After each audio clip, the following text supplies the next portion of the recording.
ನಮಸ್ಕಾರ. ಸುವರ್ಣ ನ್ಯೂಸ್ನ ವಿಶೇಷ ಸಂದರ್ಶನಕ್ಕೆ ಸ್ವಾಗತ. ನಾನು ಪ್ರಶಾಂತ್ ನಾಥು. ಇವತ್ತು ನಮ್ಮ ಜೊತೆಗಿದ್ದಾರೆ ಉಡುಪಿ ಚಿಕ್ಕಮಗಳೂರು ಕ್ಷೇತ್ರದ ಕಾಂಗ್ರೆಸ್ ಅಭ್ಯರ್ಥಿ ಜಯಪ್ರಕಾಶ್ ಹೆಗಡೆ ಅವರು.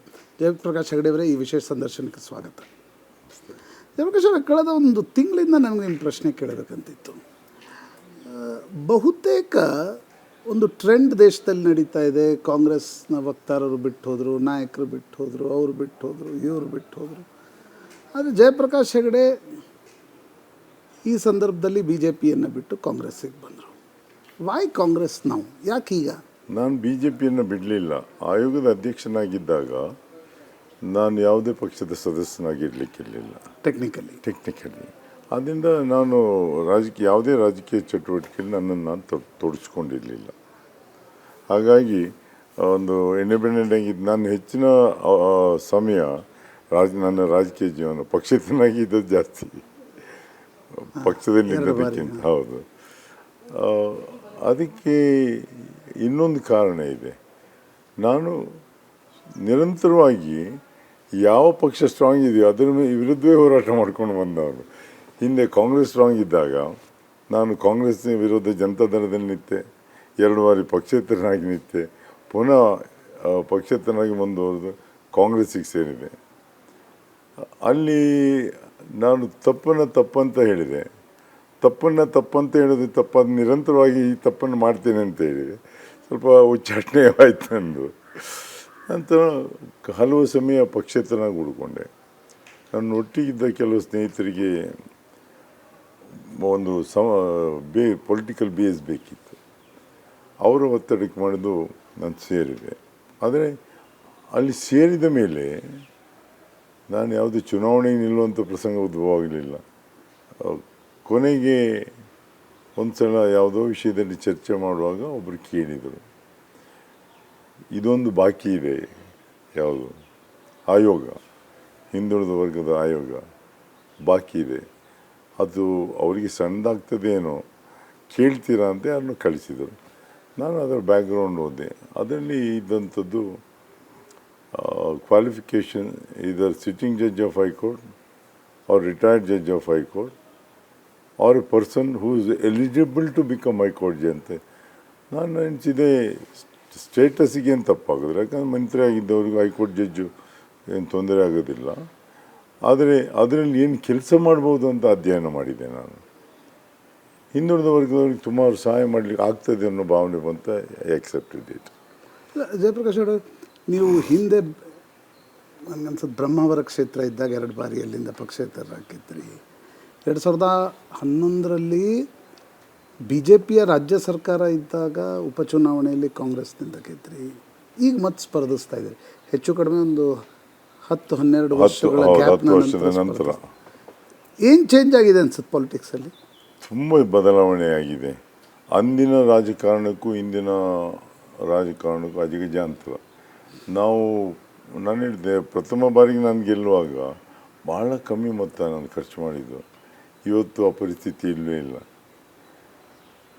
ಅದರಿಂದ ನನಗೆ ಚುನಾವಣೆಗೆ ನಿಲ್ಲಿಕ್ಕೆ ಹೇಳಿದಾಗಲೂ ನಾನು ಹೇಳಿದೆ, ನನ್ನ ಹತ್ರ ಹಣ ಇಲ್ಲ, ಊಟ ತಿಂಡಿಗೆ ಮಾತ್ರ ಇದೆ ಅಂತ ಹೇಳಿದ್ದೆ. ಜಯಪ್ರಕಾಶ್ ಅವರು, ಕರಾವಳಿ ಒಂದು ರೀತಿ ನಿಧಾನವಾಗಿ, ಬಾರಿಂಗ್ 2013 ವಿಧಾನಸಭಾ ಎಲೆಕ್ಷನ್, ನಿಧಾನವಾಗಿ ಬಿ ಜೆ ಪಿಯ ಭದ್ರಕೋಟೆ ಆಗ್ತಾಯಿದೆ. ಚಿಕ್ಕಮಗಳೂರಿನಿಂದ ನಾವು ಚಿಕ್ಕಮಗಳೂರು, ಉಡುಪಿ, ಈಗ ಚಿಕ್ಕಮಗಳೂರು ವಿಧಾನಸಭೆಯಲ್ಲಿ ಈ ಬಾರಿ ಸೋತಿರ್ಬೋದು, ಆದರೆ ನಿಧಾನವಾಗಿ ಬಿ ಜೆ ಪಿಯ ಭದ್ರಕೋಟೆ ಆಗ್ತಾಯಿದೆ. ನೀವು ಕಾಂಗ್ರೆಸ್ ಟಿಕೆಟ್ ಮೇಲೆ ಸ್ಪರ್ಧಿಸ್ತಾ ಇದ್ದೀರಿ. ಒಂದು ರಾಜ್ಯ ಸರ್ಕಾರದ ಗ್ಯಾರಂಟಿ ಇರ್ಬೋದು, ಸಿದ್ದರಾಮಯ್ಯ ಇರ್ಬೋದು, ಡಿ ಕೆ ಶಿವಕುಮಾರ್ ನಾಯಕತ್ವದಿಂದ ಕಾಂಗ್ರೆಸ್ಗೊಂದು ಹೊಸ ಆಮ್ಲಜನಕ ಸಿಕ್ಕಿದೆ. ಕಾರಣ ಅಲ್ಲಿ ಈ ಹಿಂದಿನ ಸಂಸದರ, ಅಂದರೆ ಸಿಟ್ಟಿಂಗ್ ಮೆಂಬರ್ ಆ್ಯಂಟಿ ಇನ್ಕಂಬೆನ್ಸಿ ಅಂತ ತಾವು ಮಾಧ್ಯಮದಲ್ಲೆಲ್ಲ ಬಂದಿದೆ ಅಲ್ವ, ಇಟ್ ಈಸ್ ಅ ಫ್ಯಾಕ್ಟ್. ಅದರಿಂದ ಒಂದು ಪ್ರಯತ್ನ ಮಾಡುವ, ಯಾಕಂದರೆ ನನಗೆ ಈದರ್ ಟು ಕ್ವಿಟ್ ಪಾಲಿಟಿಕ್ಸ್, ನಿವೃತ್ತಿ ಹೊಂದಬೇಕು, ಅವ್ರು ಸ್ಪರ್ಧೆ ಮಾಡಬೇಕು. ಯಾಕಂದರೆ ಸಿಟ್ಟಿಂಗ್ ಮೆಂಬರ್ ಇರುವಾಗ ನಾನು ಕೇಳಲಿಕ್ಕೆ ಪ್ರಶ್ನೆ ಉದ್ಭವ ಆಗೋದಿಲ್ಲ. ಅದಕ್ಕೆ ಒಂದು ಚಾನ್ಸ್ ತಗೊಳ್ಬೇಕು ಅನ್ನುವಂಥದ್ದು ನನ್ನ ಸ್ನೇಹಿತರು ಅನೇಕರದು ಅಭಿಪ್ರಾಯ ಇತ್ತು. ಜಯಪ್ರಕಾಶ್ ಅವರು, ನನ್ನದೊಂದು ಅಬ್ಸರ್ವೇಷನ್ ಇದೆ. ಕರಾವಳಿಯ ಸಂಸದರು ಯಾವುದೋ ಒಂದು ಕಾರಣಕ್ಕೆ ಗೆದ್ದು ಬರ್ತಾರೆ, ಆದರೆ ನಂತರ ಒಂದು ಸ್ಟ್ರಾಂಗ್ ವಾಯ್ಸ್ ಆಗಿ ನಾನು ಉಪಚುನಾವಣೆಯ ನಂತರ ನೀವು ಗೆದ್ದಿದ್ದು 2 ವರ್ಷ ಬಿಟ್ಟರೆ ಬೇರೆ ಬೇರೆ ಪಕ್ಷಗಳ ಬೇರೆ ಬೇರೆ ಸಂಸದರು ಕೂಡ ಒಂದು ಸ್ಟ್ರಾಂಗ್ ವಾಯ್ಸ್ ಆಗಿ, ಈಗ ಜನಾರ್ದನ್ ಪೂಜಾರಿ ಯಾವ ರೀತಿ ರಾಷ್ಟ್ರ ರಾಜಕಾರಣದಲ್ಲಿದ್ದರು ಆ ರೀತಿಯ ಒಂದು ಗಟ್ಟಿ ಧ್ವನಿಯಾಗಿ ಕೆಲಸ ಮಾಡಲ್ಲ. ಜಯಪ್ರಕಾಶ್ ಹೆಗಡೆ ಅವ್ರನ್ನ ಗೆಲ್ಲಿಸ್ಕೊಟ್ರೆ ಆ ವಾರ್ಡನ್ನು ತುಂಬಿಸ್ಕೊಡ್ತೀರಾ? ಖಂಡಿತ. ಈಗ ನನ್ನ ಉದ್ದೇಶವೇ ಅದು. ಈಗ ಜನರ ಸಮಸ್ಯೆಗೆ ಸ್ಪಂದಿಸುವಂಥ ಪ್ರತಿನಿಧಿ ಇದ್ದಿದ್ದರೆ ನನಗೆ ಪುನಃ ಸ್ಪರ್ಧೆ ಮಾಡುವಂಥ ಅವಕಾಶವೇ ಇರಲಿಲ್ಲ. ಈಗ ವಿಧಾನಸಭೆಯಲ್ಲಿ ಮಾತಾಡಬೇಕು ಅನ್ನುವಂಥದ್ದು ಶಾಸಕರಾದರೆ, ಲೋಕಸಭೆಯಲ್ಲಿ ಸಂಸದರಾಗಿ ಯಾಕಂದರೆ ಮೊನ್ನೆ ಒಬ್ಬರು ಪ್ರೊಫೆಸರ್ ನಾನಿದ್ದ ಸಭೆಯಲ್ಲಿ ಮಾತಾಡಿದರು, A parliamentarian should be in the parliament ಅಂತ. ಸಂಸದರು ಸಂಸತ್ನಲ್ಲಿರಬೇಕು ಅನ್ನುವಂಥದ್ದು. ನಮ್ಮಲ್ಲಿ ಹೋದವರು ಯಾರೂ ಅದ್ರ ಬಗ್ಗೆ ನಮ್ಮ ಸ್ಥಳೀಯ ವಿಷಯದ ಬಗ್ಗೆ ಚರ್ಚೆ ಮಾಡ್ತಾ ಇಲ್ಲ, ರಾಜ್ಯದ ವಿಷಯ ಬಗ್ಗೆ ಚರ್ಚೆ ಮಾಡ್ತಾ ಇಲ್ಲ. ನನಗೆ ಒಂದು 20 ತಿಂಗಳ ಕಾಲ ಅವಕಾಶ ಸಿಕ್ಕಾಗ ಅಲ್ಲಿ ಆರ್ಟಿಕಲ್ 371J ಬಗ್ಗೆ ಒಂದು ಅವಕಾಶ ಸಿಕ್ಕಿತು, ಮಾತಾಡಿದೆ. ಹೈದರಾಬಾದ್ ಕರ್ನಾಟಕದ್ದು. ಆಮೇಲೆ ಸ್ಟ್ರೀಟ್ ವೆಂಡರ್ಸ್ದು ಅವ್ರನ್ನ ಅಲ್ಲಿಂದ ಇದ್ದ ಜಾಗದಿಂದ ಶಿಫ್ಟ್ ಮಾಡಬೇಕಾದ್ರೆ ಅವರ ರಿಹ್ಯಾಬಿಲಿಟೇಷನ್ ಯಾವ ರೀತಿ ಮಾಡಬೇಕು ಅನ್ನೋದ್ರ ಬಗ್ಗೆ ಸರ್ಕಾರದ ಪರವಾಗಿ ಅಂದು ಇನಿಷಿಯೇಟ್ ಮಾಡಿದ್ದೆ ನಾನು ಡಿಬೇಟು. ಹಾಗಾಗಿ ಅನೇಕ ಪ್ರಶ್ನೆಗಳನ್ನ ಕೇಳಲಿಕ್ಕೆ ಯಾವ ಸಂಸದ ಸದನದಲ್ಲೇ ಕೂತ್ಕೊಳ್ತಾನೆ ಅವನಿಗೆ ಅವಕಾಶ ಸಿಗ್ತದೆ. ಪ್ರಶ್ನೆ ಅವರಿಗೆ ಚರ್ಚೆಯಲ್ಲಿ ಭಾಗವಹಿಸಬೇಕಂತ ಇದೆಯೇ ಇಲ್ವ ಅನ್ನುವಂಥದ್ದು. ನನಗೆ ವಿಧಾನಸಭೆಯಲ್ಲಿದ್ದಾಗಲೂ ಹಾಗೆ ಮಾಡಿದೆ. ಬೆಳಿಗ್ಗೆ ಸದನಕ್ಕೆ ಹೋದರೆ ಸಾಯಂಕಾಲ ರಾತ್ರಿವರೆಗೆ ಮುಗಿಯುವವರೆಗೂ ಒಯ್ದು ಹೋಗ್ತಾ ಇರಲಿಲ್ಲ. ನನಗೆ ಇದ್ದ ಅದು ಇಟ್ಸ್ ಎ ನಾನು ಹೌದು, ಅದಕ್ಕೋಸ್ಕರ ಅನೇಕ ಚರ್ಚೆಗಳಲ್ಲಿ ಭಾಗವಹಿಸಲಿಕ್ಕೆ ಅವಕಾಶ ಸಿಕ್ಕಿತ್ತು. ಅಲ್ಲ, ಅಂದರೆ ಈ ಕರಾವಳಿಗೆ ಸಂಬಂಧಪಟ್ಟಂತೆ ಬಿ ಜೆ ಪಿ ಇರಲಿ ಕಾಂಗ್ರೆಸ್ ಇರಲಿ, ಬಿ ಜೆ ಪಿದೊಂದು ಐಡಿಯಾಲಜಿಕಲ್ ಪೊಸಿಷನ್ ಇದೆ, ಕಾಂಗ್ರೆಸ್ದೊಂದು ಐಡಿಯಾಲಜಿಕಲ್ ಪೊಸಿಷನ್ ಇದೆ. ಆದರೆ ಅಭಿವೃದ್ಧಿಯ ಪ್ರಶ್ನೆ ಬಂದ ನೋಡಿ, ಕರಾವಳಿ ಮತ್ತು ಈ ಭಾಗದ ಜನ ಸೆಲ್ಫ್ ಎಂಟರ್ಪ್ರೈಸಿಂಗ್, ಅದರಲ್ಲಿ ಯಾವುದೇ ಅವ್ರಿಗೊಂದು ರೀತಿಯಾಗಿರ್ತಕ್ಕಂಥ ಸ್ವಂತ ಉದ್ಯಮವನ್ನು ನಡೆಸಿ ಮುಂದೆ ಬರತಕ್ಕಂಥ ಸಾಮರ್ಥ್ಯ ಇರುತ್ತೆ.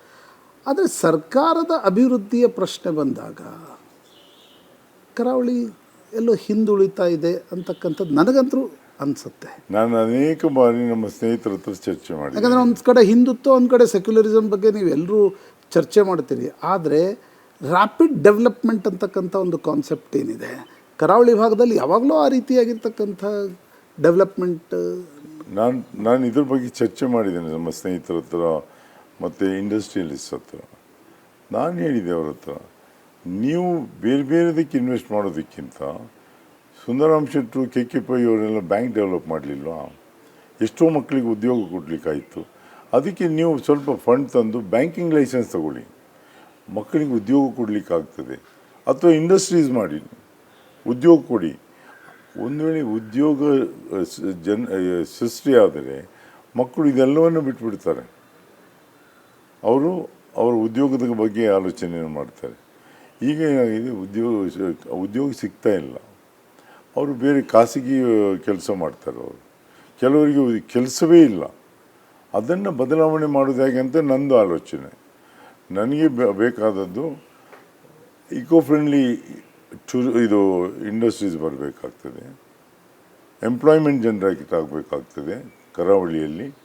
ಅದೇ ರೀತಿಯಲ್ಲಿ ಪ್ರವಾಸೋದ್ಯಮ ಡೆವಲಪ್ ಆಗಬೇಕು. ಯಾಕಂದರೆ ಬೇರೆ ರಾಜ್ಯಗಳಿಗೆ ಹೊಂದಿಸಿದಾಗ ನಮ್ಮ ರಾಜ್ಯದಲ್ಲಿ ಜಸ್ಟ್ ಪ್ರಾರಂಭ ಆದದ್ದು ಬಿಟ್ಟರೆ ಇನ್ನು ಅಂಥ ದೊಡ್ಡ ಮಟ್ಟದಲ್ಲಿ ಡೆವಲಪ್ ಆಗಲಿಲ್ಲ. ಅದರಲ್ಲಿಯೂ ಸಹ ಎಂಪ್ಲಾಯ್ಮೆಂಟ್ ಜನರೇಟ್ ಆಗ್ತದೆ ಮತ್ತು ಆರ್ಥಿಕ ವ್ಯವಸ್ಥೆ ಸುಧಾರಣೆ ಆಗ್ತದೆ ಆ ಭಾಗದ್ದು. ಅದರೊಂದು ಪರಿಸರ ಮತ್ತು ಅಭಿವೃದ್ಧಿ ಒಂದಕ್ಕೊಂದು ಮಾರಕ ಅಂತಕ್ಕಂಥ ಒಂದು ಚರ್ಚೆ ಕೂಡ ಕರಾವಳಿ ಭಾಗದಲ್ಲಿ ಕಳೆದ 10 ವರ್ಷಗಳಿಂದ ನಡೀತಾ ಇದೆ. ಗಾಡ್ಗಿಲ್ ರಿಪೋರ್ಟ್ ಇರ್ಬೋದು, ಈ ರಿಪೋರ್ಟ್ಗಳನ್ನು ನೋಡಿದಾಗ ಅದು ಮಲೆನಾಡು ಭಾಗದಲ್ಲಿ ಬರ್ತದೆ. ಯಾವುದು ಕಸ್ತೂರಿ ರಂಗನ್ ವರದಿ ಚರ್ಚೆ, ಅಲ್ಲಿಯೂ ಪ್ರಾರಂಭ ಆಗಿದೆ, ಹೋಮ್ ಸ್ಟೇ ಸ್ಟಾರ್ಟ್ ಆಗಿದೆ.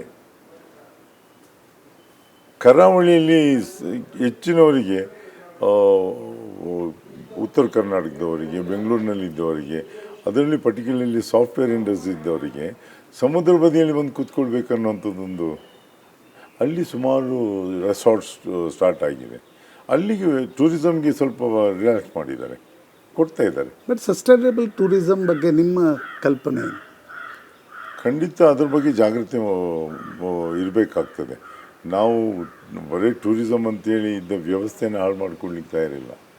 ಆದರೆ ಅದು ಬರದೇ ಇದ್ದರೆ ಆರ್ಥಿಕ ವ್ಯವಸ್ಥೆ ಸುಧಾರಣೆ ಆಗಲಿಕ್ಕೂ ಸಾಧ್ಯ ಇಲ್ಲ. ನಮ್ಮಲ್ಲಿ ಏನಾಗ್ತಾ ಇದೆ, ಬಾಂಬೆಯಲ್ಲಿ ಬಿಸ್ನೆಸ್ ಮಾಡ್ತಾರೆ, ಊರಿಗೆ ದುಡ್ಡು ಕಳಿಸ್ತಾರೆ, ಬೆಂಗಳೂರಿನಲ್ಲಿ ಕೆಲಸದಲ್ಲಿದ್ದಾರೆ, ಅವ್ರ ಫ್ಯಾಮಿಲಿ ಕಳಿಸ್ತಾರೆ, ಈಗಂತೂ ದುಬೈಗೆ ಹೋಗಿದ್ದಾರೆ. ದುಬೈಗೆ ಹೋಗಿದ್ದಾರೆ, ಗಲ್ಫ್ನಲ್ಲಿ ತುಂಬ ಜನ ಇದ್ದಾರೆ.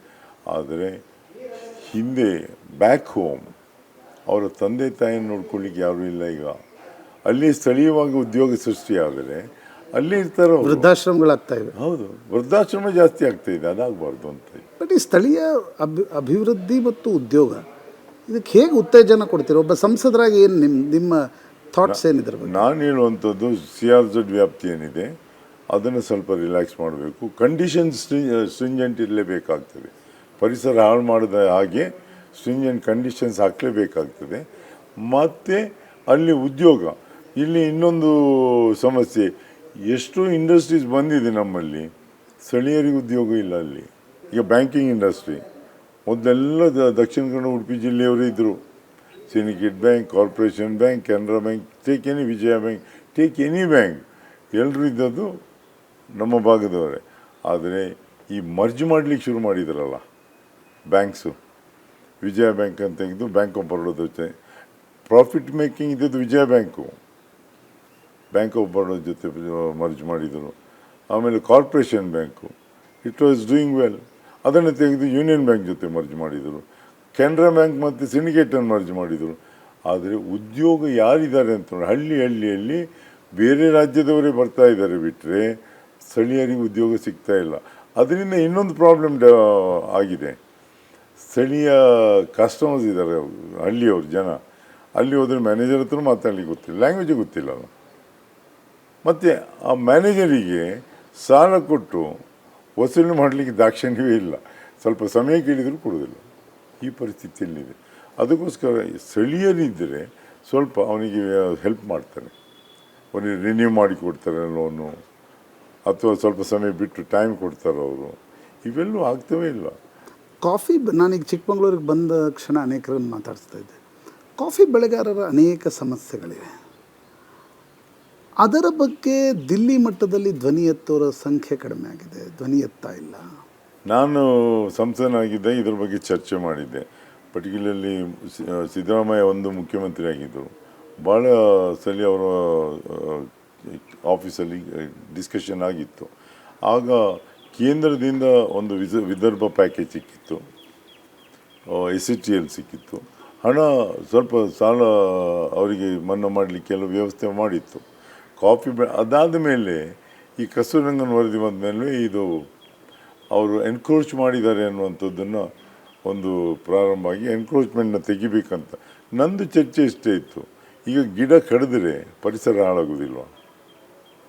ಕಾಫಿ ಗಿಡ ಇದ್ದರೆ ಅಲ್ಲಿ ಗ್ರೀನ್ರಿ ಇದೆ, ಅದಕ್ಕೆ ಲೀಸಿಗೆ ಕೊಡಿ, ಅದರಿಂದ ಸರ್ಕಾರಕ್ಕೂ ಆದಾಯ ಇದೆ ಅನ್ನೋ ಚರ್ಚೆ. ಮೊನ್ನೆ ಅದನ್ನು ಜಿಯೋ ಇಶ್ಯೂ ಮಾಡಿದ್ರು, ಗೌರ್ಮೆಂಟ್ ನೋಟಿಫಿಕೇಶನ್ ಇಶ್ಯೂ ಮಾಡಿದರು. ಅಡಿಕೆ ಬೆಳೆಗಾರರದ್ದು ಸಮಸ್ಯೆ ಇದೆ. ಅಡಿಕೆ ಬೆಳೆಗಾರರದ್ದು ನಾನೇ ಸಂಸದನಾಗುವ ಮುಂಚೆ ಡಾಕ್ಟರ್ KV ಥಾಮಸ್ ಅವರು ರಾಜ್ಯ ಸಚಿವರಾಗಿದ್ದರು. ಅವರಿಗೆ ಹತ್ರ ಹೋಗಿ ಇದ್ರ ಬಗ್ಗೆ ಮಾಹಿತಿಯನ್ನು ಕೊಟ್ಟೆ. ಅವರು ಇಮಿಡಿಯೇಟ್ ಇವರು ಗೋರಖ್ ಸಿಂಗ್ ಅಂತ ಒಬ್ಬರು ಜಾಯಿಂಟ್ ಸೆಕ್ರೆಟರಿ ಇದ್ದರು, ಅವರ ನೇತೃತ್ವದಲ್ಲಿ ಒಂದು ಸಮಿತಿಯನ್ನು ಕಳಿಸಿ ಗೋರಖ್ ಸಿಂಗ್ ಅವರು ಸಮಿತಿಯನ್ನು ರಚನೆ ಇಲ್ಲಿ ಬಂದು ಅಧ್ಯಯನವನ್ನು ಮಾಡಿ ಒಂದು ವರದಿಯನ್ನು ಕೊಟ್ಟರು ಕೇಂದ್ರಕ್ಕೆ. ಅದರಲ್ಲಿ ಕೆಲವು ವಿಷಯಗಳನ್ನು ಜಾರಿ ಮಾಡಿದ್ದಾರೆ. ಅಂದರೆ ಅವರು ಒಂದು ವಿಷಯ ಹೇಳಿದರು, ಶೃಂಗೇರಿ ಕೊಪ್ಪ ಬದಿಯಲ್ಲಿ ಎಲ್ಲಿ ಹಳದಿಯಲ್ಲಿ ರೋಗ ಬಂದಿದೆ ಅಲ್ಲಿ ಪುನಃ ಅಡಿಕೆ ಬೆಳೆಯೋದಿಲ್ಲ, ಅಡಿಕೆ ಗಿಡ ಬೆಳೆಯೋದಿಲ್ಲ ಅಂತ. ಅದಕ್ಕೆ ಪರ್ಯಾಯ ಬೆಳೆಯನ್ನು ಬೆಳಿಬೇಕು ಅಂತ. ಯಾವುದು ಅಂತ ಆಯಿತು, ಕಡೆ ಕಾಫಿ ಬೆಳಿಬೋದು ಅಂತ ಆಯಿತು. ಅದಕ್ಕೆ ಕಾಫಿ ಬೋರ್ಡ್ನ ಒಂದು ಆಫೀಸನ್ನು ಕೊಪ್ಪದಲ್ಲಿ ಓಪನ್ ಮಾಡಿಸಿದೆ ನಾನು. ಮತ್ತು ಇನ್ನೊಂದು ಸಮಸ್ಯೆ ಇದ್ದಂಥದ್ದು, ಅವತ್ತು ಆ ನಷ್ಟದಲ್ಲಿದ್ದ ಅಡಿಕೆ ಬೆಳೆಗಾರರಿಗೆ ಏನು ವ್ಯವಸ್ಥೆ ಮಾಡ್ಬೋದು ಅಂತ. ಕ್ವಿಂಟಲಿಗೆ 10,000 ರೂಪಾಯಿ ಇತ್ತು. ನಾನು ಒಂದು director general of foreign trade Anoop Pujari ಇದ್ದರು, ಅವರು ಮಂಗಳೂರಿನಲ್ಲಿ DC ಆಗಿದ್ದರು. ಹಾಗಾಗಿ ನನಗೆ ಒಳ್ಳೆ ಸಂಪರ್ಕ ಇತ್ತು. ಅವರ ಆಫೀಸಿಗೆ ಹೋಗಿ ಕೂತ್ಕೊಂಡು ಮಾತಾಡ್ತಾ ಇದ್ದೆ. ಅವರು ಒಂದು ಸಲಹೆಯನ್ನು ಕೊಟ್ಟರು, ನಾನು ಆಮದು ಮಾಡುವ ಅಡಿಕೆ ಮೇಲೆ ಡ್ಯೂಟಿ ಜಾಸ್ತಿ ಮಾಡಲಿಕ್ಕೆ ಅದಕ್ಕೆ ಇಲ್ಲ ಮ್ಯಾಕ್ಸಿಮಮ್ ಹಾಕಿ ಆಗಿದೆ. ಒಂದು ಕೆಲಸ ಮಾಡುವ, ಅದು ಆಮದು ಮಾಡುವ ಅಡಿಕೆಗೆ ಕೆ ಜಿಗೆ 35 ರೂಪಾಯಿ ಇದೆ, ಅದನ್ನು 70 ಮಾಡ್ತೇನೆ, ಡಬಲ್ ಮಾಡ್ತೇನೆ, ಆಗೇನಾದರೂ ಅದು ಜಾಸ್ತಿ ಆಗ್ತದೆ ನೋಡು ಅಂದರು. ಅವ್ರು ಮಾಡಿದರು, ಆದರೂ ಅಡಿಕೆ ಧಾರಣೆ ಜಾಸ್ತಿ ಆಗಲಿಲ್ಲ. ಕಡೆಗೆ ಇನ್ನೊಂದು ದಿವಸ ಹೋಗಿ ಮಾತಾಡುವಾಗ ಇನ್ನೊಂದು ಸಲಹೆ ಕೊಟ್ಟರು. ಶರದ್ ಪವಾರ್ ಹತ್ರ ಒಂದು ಮೀಟಿಂಗನ್ನು ಕರೀಲಿಕ್ಕೆ ಹೇಳಿ, ನಮ್ಮ ಮಿನಿಸ್ಟ್ರು ಅಂದರೆ ಕಾಮರ್ಸ್ ಮಿನಿಸ್ಟ್ರನ್ನು ಕರೀಲಿಕ್ಕೆ ಹೇಳಿ, ಎಲ್ಲ ಅಧಿಕಾರಿಗಳು ಬರ್ತಾರೆ, ನಾನು ಸಲಹೆ ಕೊಡ್ತೇನೆ ಅಂತ ಹೇಳಿದ್ರು. ಅವತ್ತು ನಾನು ಹೋಗಿ ಹೌಸ್ನಲ್ಲಿ ಅವ್ರ ಹತ್ರ ಕೇಳಿದೆ, ಸರ್ ಇಂಥ ಪ್ರಾಬ್ಲಮ್ ಇದೆ, ಗಿವ್ ಎ ಲೆಟರ್ ಅಂತ ಹೇಳಿದರು. ಲೆಟ್ರ್ ಕೊಟ್ಟು ಕೂಡಲೇ ಅವರು ಒಂದು ಕಾರ್ನರಲ್ಲಿ 11 o'clock in the morning next day ಅವರ ಕಚೇರಿಯಲ್ಲಿ ಬಾ ಅಂತ ಹೇಳಿದರು. ನಾನು ಎಲ್ಲ ಸೀನಿಯರ್ ಖರ್ಗೆ ಅವರು ಆಸ್ಕರ್ ಎಲ್ಲ ಬಂದಿದ್ರಾಗ MPs ಎಲ್ಲನ್ನು ಕರ್ಕೊಂಡು ಹೋಗಿದ್ದೆ ನಾನು. ಅಲ್ಲಿ ಹೋಗುವಾಗ ಅವರು ಕಾಮರ್ಸ್ ಮಿನಿಸ್ಟ್ರು ಎಲ್ಲ 2 ಡಿಪಾರ್ಟ್ಮೆಂಟ್ನ ಆಫೀಸರ್ಸು, ವಂಡರ್ಫುಲ್ ಮಿನಿಸ್ಟ್ರು. ನಾನು ಅವರಂತ ವರ್ಕ್ ಮಾಡೋರನ್ನೇ ನೋಡಲಿಲ್ಲ ನಾನು. ಯಾಕಂದರೆ ಅವರ ಕಚೇರಿಯಲ್ಲಿ ಏನಾಗಬೇಕು ಫಸ್ಟೇ ಲೆಟ್ರ್ ತೊಗೊಂಡು ಎಲ್ಲರನ್ನೂ ಕರೆಸಿರ್ತಾರೆ ಅವರು ಡಿಸ್ಕಷನ್ನಿಗೆ. ಅದು ಕರೆದು ಕೂಡಲೇ ನಾನು ಬ್ರೀಫ್ ಮಾಡಿದೆ, ಹಿಂದೆ ಏನೇನಾಗಿದೆ, ಅನೂಪ್ ಪೂಜಾರಿ ಅವರು 35 ಇದನ್ನು 70 ಮಾಡಿದರು ಅಂತ, ಇನ್ನೇನಾದ್ರು ಸಲಹೆ ಇದ್ದರೆ ಅವರಿಗೆ ಕೊಡ್ಬೋದು ಅಂತ ಹೇಳಿದೆ. ಮಾತಾಡ್ತಾ ಅನೂಪ್ ಪೂಜಾರಿ ಅವರು ಹೇಳಿದರು, ಸರ್ 110 ನಮ್ಮ ಮಿನಿಸ್ಟ್ರು ಒಪ್ಪಿದ್ರು 110 ಮಾಡ್ಬೋದು ಅಂತ ಹೇಳಿದರು. ಅವ್ರು ಎಸ್ ಅಂತ ಹೇಳಿದರು ಇವರು ಕಾಮರ್ಸ್ ಮಿನಿಸ್ಟ್ರು. ಅದು 110 ಮಾಡಿದ ಕೂಡಲೇ it went up to 80-90,000 per quintal, 10,000 ಇದ್ದದ್ದು. ರೈತರೆಲ್ಲ ಅದನ್ನು ಸಂತೋಷದಿಂದ ಅಡಿಕೆ ಮಾರ್ಕೊಂಡು ಸಾಲ ಮನ್ನಾ ಕೇಳೋದು ನಿಂತೋಯ್ತು. ನನಗೆ ಅನೇಕ ಮಂದಿ ಫೋನ್ ಮಾಡಿ, ಸರ್ ಕರ್ನಾಟಕ ಬ್ಯಾಂಕು ಸೊಸೈಟಿಯಲ್ಲಿದ್ದ ಸಾಲ ಎಲ್ಲ ತೀರ್ಸಿದ್ವಿ, ನಿಮ್ಮ ಫೋಟೋ ಇಟ್ಕೊಂಡಿದ್ದೀವಿ ಸರ್ ಅಂತ. ಅದು ತೃಪ್ತಿ ಕೊಡ್ತದೆ ಮನುಷ್ಯನಿಗೆ. ಈಗ ನಾನು ಎಷ್ಟು ವರ್ಷ ಅಧಿಕಾರದಲ್ಲಿದ್ದೇ ಮುಖ್ಯ ಅಲ್ಲ, ನಾನು ಏನು ಕೆಲಸವನ್ನು ಮಾಡಿದ್ದೀನಿ ಅದು ಜನರಿಗೆ ಮುಟ್ಟಿದೆಯಾ ಅಂತ ಭಾಳ ಮುಖ್ಯ. ಅದು ಆಗ ಭಾಳ ಖುಷಿಯಾಯಿತು. ಜಯಪ್ರಕಾಶ್ ಒಂದು ಎಲ್ಲ ಕಾಂಗ್ರೆಸ್ ನಾಯಕರಿಗೂ ಒಂದು ಪ್ರಶ್ನೆ ಈಗಿನ ಚುನಾವಣೆಯಲ್ಲಿ ಸಹಜವಾಗಿ ನಾವು ಕೇಳ್ತೀವಿ. ಈಗ ಉಡುಪಿ ಚಿಕ್ಕಮಗಳೂರಿನಲ್ಲಿ ಓಡಾಡಿದಾಗ ಸಹಜವಾಗಿ ಎಲ್ಲರೂ ಹೇಳ್ತಾರೆ ಜಯಪ್ರಕಾಶ್ ಹೆಗಡೆ ಒಳ್ಳೆ ಮನುಷ್ಯ, is the best candidate for Congress. ಆದರೆ ಕರಾವಳಿಯಲ್ಲಿ ಒಂದು ರೀತಿಯ ಮೋದಿ ಅಲ್ಲೇ ಪ್ರತಿ ಚುನಾವಣೆಯಲ್ಲಿರುತ್ತೆ. How you are going to counter this? ಒಂದು ಭಾಗ ನಾಯಕರ ಹೆಸರು ಬರ್ತದೆ, ಇನ್ನೊಂದು ನನ್ನನ್ನು ಒಳ್ಳೆಯವರು ಅಂತ ಎಕ್ಸೆಪ್ಟ್ ಮಾಡಿದಾರಲ್ಲ, ಅದು ಒಂದು ಬರುತ್ತೆ. ಈಗ ಬೇರೆ BJP ಅವ್ರಿಗೂ ಕೇಳಿದಾಗ ಹೇಳ್ತಾರೆ ಜಯಪ್ರಕಾಶ್ ಹೆಗಡೆ, ಅದು ನನಗೆ ಖುಷಿ ಕೊಡ್ತದೆ. ಆದರೆ ಅದರೊಟ್ಟಿಗೆ ರಾಜ್ಯ ಸರ್ಕಾರ ಮಾಡಿದ ಈ ಗ್ಯಾರಂಟಿ ಸ್ಕೀಮ್ನಲ್ಲಿ ಮನೆಗೆ ಮುಟ್ಟಿದೆಯಲ್ಲ ಸೌಲಭ್ಯಗಳು, ಅದನ್ನು ಅವ್ರು ನೆನೆಸ್ಕೊಳ್ತಾರೆ. ನಮ್ಮಲ್ಲಿ ಏನಾಗಿತ್ತು, ಚುನಾವಣೆ ವಿಧಾನಸಭಾ ಚುನಾವಣೆ ಪೂರ್ವದಲ್ಲಿ ನಾನು ಇನ್ವಾಲ್ವ್ ಆಗಿರಲಿಲ್ಲ ಅದರಲ್ಲಿ, ಯಾಕಂದರೆ ಆಯೋಗದ ಅಧ್ಯಕ್ಷನಾಗಿದೆ. ಅದರ ಮುಂಚೆ ಜನ ನಂಬಿರಲಿಲ್ಲ ಕೊಡ್ತಾರೆ ಅನ್ನುವಂಥದ್ದು. ನಂತರ ಸಿಕ್ತಲ್ಲ, ಆಗ ಸ್ವಲ್ಪ ಸಂತೋಷ ಆಗಿದೆ ಅವರಿಗೆ. ಅದರಿಂದ ಸ್ವಲ್ಪ ಅದು ಒಂದು ವೇಳೆ ಬ್ಯಾಲೆನ್ಸ್ ಆದರೆ. ಮತ್ತು ಇನ್ನೊಂದಿದೆ, ನಾನು ತಮ್ಮ ಮುಖ್ಯನ ನಮ್ಮ ಭಾಗದ ಜನರಿಗೆ ಹೇಳ್ಕೊಂಡು ಬರ್ತಾ ಇದ್ದೇನೆ. ಈಗ ನಾಯಕರ ಹೆಸರಿನಲ್ಲಿ ನಾನು ಮತವನ್ನು ಕೇಳಿದರೆ ಮುಂದಿನ ಚುನಾವಣೆಯಲ್ಲಿ ನಾಯಕರ ಹೆಸರಿನಲ್ಲಿ ಮತ ಸಿಗ್ತದೆ ಅನ್ನೊಂದು ಮನಸ್ಸಿಗೆ ಬಂದುಬಿಡ್ತದೆ. ಕೆಲಸ ಮಾಡಬೇಕಂತ ಇಲ್ಲ, ಕ್ಷೇತ್ರಕ್ಕೆ ಹೋಗ್ಬೇಕಂತ ಇರೋದಿಲ್ಲ. ಅದಕ್ಕೆ ನಾನು ಹೇಳೋದು, ಆಯ್ತಲ್ವ, ಅದು ಅನಂತಕುಮಾರ್ ಹೆಗಡೆದಾಯಿತು, ಶೋಭಾ ಕರಂದ್ಲಾಜೆದಾಯಿತು, ಅದಕ್ಕೋಸ್ಕರ ನಾನು ಕೇಳುವಂಥದ್ದು ನಾನು ಮಾಡಿದ ಕೆಲಸಕ್ಕೆ ಓಟ್ ಕೊಡಿ ಅಂತ. ಆಗ ಜನಪ್ರತಿನಿಧಿ ಕೆಲಸ ಮಾಡಬೇಕಾಗ್ತದೆ. ಮುಂದಿನ ಚುನಾವಣೆಗೆ ಹೋಗಿ ನಾನು ಇಂಥ ಕೆಲಸ ಮಾಡಿದ್ದೇನೆ ಅಂತ ಹೇಳಲೇಬೇಕಲ್ವ.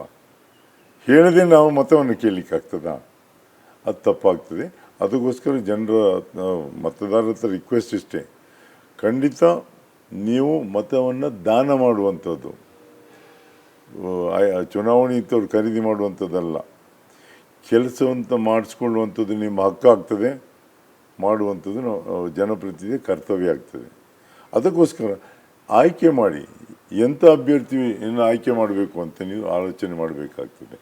ಕೇವಲ ಗೆದ್ದು ಹೋಗಿ ಪುನಃ ಇನ್ನೊಂದು ಚುನಾವಣೆಗೆ ಬರುವರು ಅಲ್ಲ ಅಂತ ಅಲ್ಲ. ಆದರೆ ನೋಡಿ, ಕರಾವಳಿ, ಮಲೆನಾಡು ಈ ಭಾಗದಲ್ಲಿ ಗ್ಯಾರಂಟಿಗಳ ಇಂಪ್ಯಾಕ್ಟ್ ಉಂಟು ಅಂತ ನಿಮ್ಗೆ ಅನಿಸುತ್ತಾ?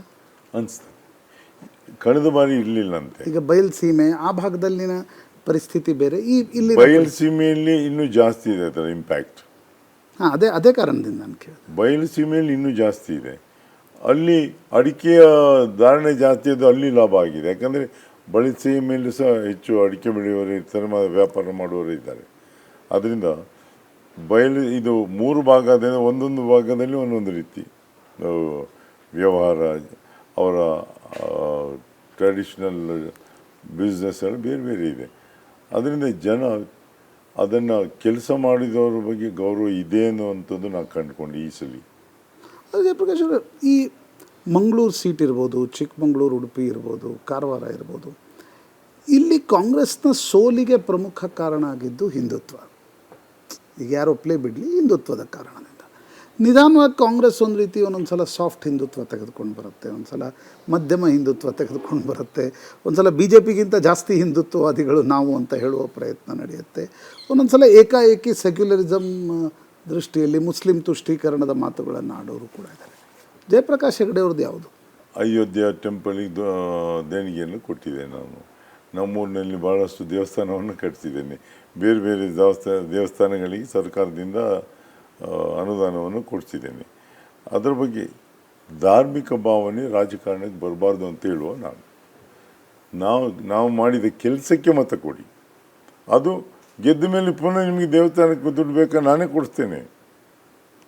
ಅಂದರೆ ಆ್ಯಸ್ ಸಚ್ ನಿಮ್ಗೆ ಅಯೋಧ್ಯೆ ವಿಷಯ, ಅಯೋಧ್ಯೆ ಬಗ್ಗೆ ನಾನು ವಿರೋಧ ಇಲ್ಲವೇ ಇಲ್ಲ.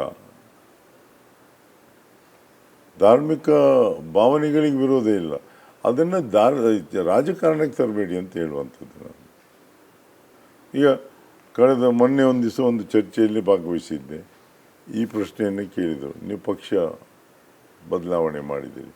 ನಾನಿದೆ ಯಡಿಯೂರಪ್ಪನವರು, ಶೋಭಾ ಕರಂದ್ಲಾಜೆಯವರು ಬದಲಾವಣೆ ಮಾಡಿದ್ದಾರೆ ಅಂತ ಹೇಳಿದೆ.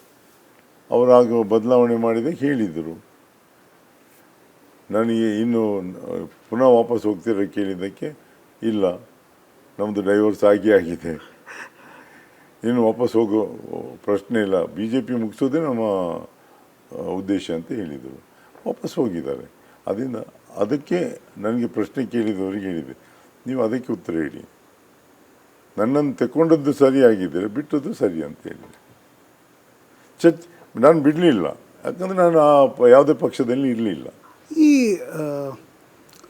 ಕರಾವಳಿಯಲ್ಲಿ ಸ್ವಲ್ಪ ಜಾತಿ ಗೌಣ ಅಥವಾ ಈಗ ಜಾತಿ ಜಾಸ್ತಿ ಆಗ್ತಾ ಇದೆ, ಜಾತಿಗಳ ವೋಟಿಂಗ್ ಪ್ಯಾಟರ್ನ್ ನಿರ್ಧರಿಸ್ತಾ ಇದೆ. ಆ ಕಾರಣದಿಂದ ಬಿ ಜೆ ಪಿ ಮಂಗಳೂರಲ್ಲಿ ಬಂಟ, ಇಲ್ಲಿ ಬಿಲ್ಲವ, ನಿಮ್ಮದು ಇಲ್ಲಿ ಬಂಟ, ಅಲ್ಲಿ ಬಿಲ್ಲವ. ಒಂದು ಒಳ್ಳೆಯದಂತ ಗೊತ್ತುಂಟ, ಕರಾವಳಿ, ಮಲೆನಾಡು, ಬಯಲುಸೀಮೆ ಒಂದು ಜಾತಿಯವರ ಮೆಜಾರಿಟಿ ಇಲ್ಲ ಎಲ್ಲಿಯೂ. ಎಲ್ಲ ಮಿಕ್ಸ್ಡ್ ಪಾಪ್ಯುಲೇಷನ್. ಅದರಿಂದ ಕೆಲವು ಜಾತಿಯ ಮೇಲೆ ಓಟ್ ಹಾಕ್ತಾರೆ ಅಂತ ಅನ್ನುವಂಥದ್ದು ಇಲ್ಲ. ಈಗ ನಾನು ಬಂಟ, ಶ್ರೀನಿವಾಸ ಪೂಜಾರಿ ಅವರು ಬಿಲ್ಲವ, ಆದರೆ ಉಳಿದವರೆಲ್ಲ ಯಾವ ರೀತಿ ಓಟ್ ಹಾಕ್ತಾರೆ ಅಂತ ಯಾರಿಗೆ ಗೊತ್ತಿದೆ.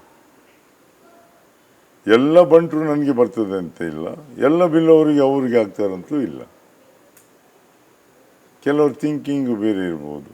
ಪಾರ್ಟಿಯಲ್ಲೇ ಇರಲಿ, ಬಟ್ ನಿಮ್ಮದೇ ಆಗಿರ್ತಕ್ಕಂಥ ಒಂದು ವೈಯಕ್ತಿಕ ವರ್ಚಸ್ಸು ಮತ್ತು ವಿಚಾರಗಳನ್ನು ಮುಕ್ತವಾಗಿ ಹೇಳ್ಕೊಂಡಿರ್ತಕ್ಕಂಥವ್ರು. ಈಗ ಒಂದು ಚರ್ಚೆ ದೇಶದಲ್ಲಿ ನಡೀತಾ ಇದೆ. ಮೋದಿ ವರ್ಚಸ್ಸಿದೆ, ಮೋದಿ ನ್ಯಾಷನಲ್ ಸೆಕ್ಯುರಿಟಿ, ಮೋದಿ ಹಿಂದುತ್ವ, ಮೋದಿ ಮೂಲಭೂತ ಸೌಕರ್ಯಕ್ಕೆ ಅಭಿವೃದ್ಧಿ ಅನ್ನುವ ಕ್ಯಾಂಪೇನನ್ನು ಬಿ ಜೆ ಪಿ ನಡೆಸ್ತಾ ಇದ್ದರೆ, ಕಾಂಗ್ರೆಸ್ ಹೇಳ್ತಾ ಇದೆ ನಾವು ಬಂದರೆ ಗ್ಯಾರಂಟಿ ಕೊಡ್ತೀವಿ, ನಾವು ಬಂದರೆ 2,000 ರೂಪಾಯಿ ಕೊಡ್ತೀವಿ, ನಾವು ಬಂದರೆ ವಿದ್ಯುತ್ ಫ್ರೀ ಕೊಡ್ತೀವಿ, ನಾವು ಬಂದರೆ ನಿರುದ್ಯೋಗಿಗಳಿಗೆ ಭತ್ಯೆಯನ್ನು ಕೊಡ್ತೀವಿ. ನಿಮ್ಮ ಅಭಿಪ್ರಾಯ ಏನು ಇವುಗಳ ಬಗ್ಗೆ, ಗ್ಯಾರಂಟಿಗಳ ಬಗ್ಗೆ? ಗ್ಯಾರಂಟಿ ಅದು ಸೋಷಿಯಲ್ ವೆಲ್ಫೇರ್ ಸ್ಕೀಮ್ ಅಂತ ಲೆಕ್ಕ ಹಾಕಿದರೆ ಮೇ ಬಿ ಅದು ತಪ್ಪಲ್ಲ ಅಂತ ಭಾವಿಸ್ತೇನೆ ನಾನು. ಈಗ ನೀವು ವಿದ್ಯುತ್ ಶಕ್ತಿ ಉಚಿತ, ಬಸ್ನಲ್ಲಿ ಫ್ರೀ ಕೊಡ್ತಾರೆ, 2,000 ರೂಪಾಯಿ ಕೊಟ್ಟದ್ದು, ಅದು ಮಂತ್ ಎಂಡ್ ಒಳಗೆ ಸರ್ಕ್ಯುಲೇಟ್ ಆಗ್ತಾ ಹೋಗ್ತಾ ಇದೆ ಈ ದುಡ್ಡು. ಆ ಸುತ್ತಮುತ್ತ ಅಂಗಡಿಯವರಿಗೂ ವ್ಯವಹಾರ ಆಗ್ತದೆ, ದೇವರ ಉಂಡಿಗೂ ಹಣದ ಹರಿವಾಗ್ತಾ ಇದೆ ಸರ್.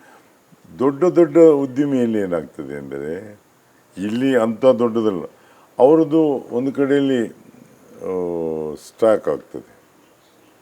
ಆ ಹಣ ಸರ್ಕ್ಯುಲೇಷನಿಗೆ ಬರದೇ ಇದ್ದರೆ ಆ ಡೆವಲಪ್ಮೆಂಟಿಗೆ ಹೆಲ್ಪ್ ಆಗೋದಿಲ್ಲ. ಅದು ಬರಲೇಬೇಕಾಗ್ತದೆ. ಬರದೇ ಇದ್ದರೆ ಅದು ಭಾಳ ತಪ್ಪಾಗ್ತದೆ.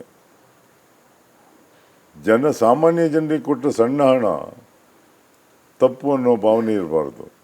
ಆದರೆ ದೊಡ್ಡ ದೊಡ್ಡ ಉದ್ದಿಮೆಯವರಿಗೆ 11 ಲಕ್ಷ ಕೋಟಿ ಸಾಲ ಮನ್ನಾ ಮಾಡ್ತಾರೆ, ರೈಟ್ ಆಫ್ ಮಾಡ್ತಾರಲ್ಲ, ಆಗ ಯಾರು ಪ್ರಶ್ನೆಯೇ ಮಾಡಲಿಲ್ಲಲ್ಲ. ಅದು ಪ್ರಶ್ನೆ. ಬಟ್ ಕರ್ನಾಟಕದಂಥ ರಾಜ್ಯಕ್ಕೆ ಪ್ರತಿ ವರ್ಷ 50,000 ಕೋಟಿ 60,000 ಕೋಟಿ 5 ಗ್ಯಾರಂಟಿಗಳಿಗೆ ಕೊಡ್ತಕ್ಕಂಥದ್ದು ಬೊಕ್ಕಸದ ಮೇಲೆ ಪರಿಣಾಮ ಬೀರುತ್ತೆ. Karnataka is always A progressive state, development oriented state. ಆ ಡೆವಲಪ್ಮೆಂಟ್ ವರ್ಕಿಗೆ ದುಡ್ಡು ಉಳಿತಾ ಇಲ್ಲ. ಈಗ ಒಂದು GSTದು ಪರ್ಸೆಂಟೇಜ್ ಎಷ್ಟು ರಾಜ್ಯಕ್ಕೆ ಸಿಕ್ಕಿದರೆ ಅಷ್ಟು ದೊಡ್ಡ ಬರ್ಡನ್ ಆಗೋದಿಲ್ಲ. ಬಟ್ ರೇಷಿಯೋ ಸ್ವಲ್ಪ ನಾನು will come to GST and ತೆರಿಗೆ. ಗ್ಯಾರಂಟಿಗಳನ್ನು ಅಥವಾ ಫ್ರೀ ಬೀಸ್ಗಳನ್ನು ಕೊಡೋದು ಅಥವಾ ಕೊಡದೇ ಇರೋದು, ಬೊಕ್ಕಸದ ಮೇಲೆ ಪರಿಣಾಮ ಬೀರದೇ ಇರೋದು, ಇದನ್ನು ನೀವು ಹೆಂಗೆ ನೋಡ್ತೀವಿ? ಬೀಳ್ತದೆ. ಬೊಕ್ಕಸದ ಮೇಲೆ ಪರಿಣಾಮ ಬೀಳೋದಿಲ್ಲ ಅಂತ ಏನಿಲ್ಲ, ಬಟ್ ಅದನ್ನು ಬ್ಯಾಲೆನ್ಸ್ ಮಾಡಬೇಕಾಗ್ತದೆ. ಸಿದ್ದರಾಮಯ್ಯನವರು 14ನೇ ಬಜೆಟನ್ನು ಮಂಡಿಸಿದ್ದಾರೆ. ಅವರು ಅದನ್ನು ಕ್ಯಾಲ್ಕುಲೇಟ್ ಮಾಡಿರಲಿಕ್ಕಿಲ್ಲ. ಅವ್ರು ಹೇಳ್ತಾರಲ್ಲ ಡೆವಲಪ್ಮೆಂಟಿಗೂ ಫಂಡ್ ಇಟ್ಟಿದ್ದೇನೆ. ನನಗೆ ಖುಷಿಯಾದ ದಿಸೆಯಲ್ಲಿ ಏನಂದರೆ ಅವರು ಎಜುಕೇಷನ್ ಮತ್ತು ಹೆಲ್ತಿಗೆ ಜಾಸ್ತಿ ಇಟ್ಟದ್ದು. ಡೆವಲಪ್ಮೆಂಟ್ ಸ್ಟಾರ್ಟ್ ಆಗೋದೇ ಎಜುಕೇಷನಿಂದ, ಹೆಲ್ತಿಂದ.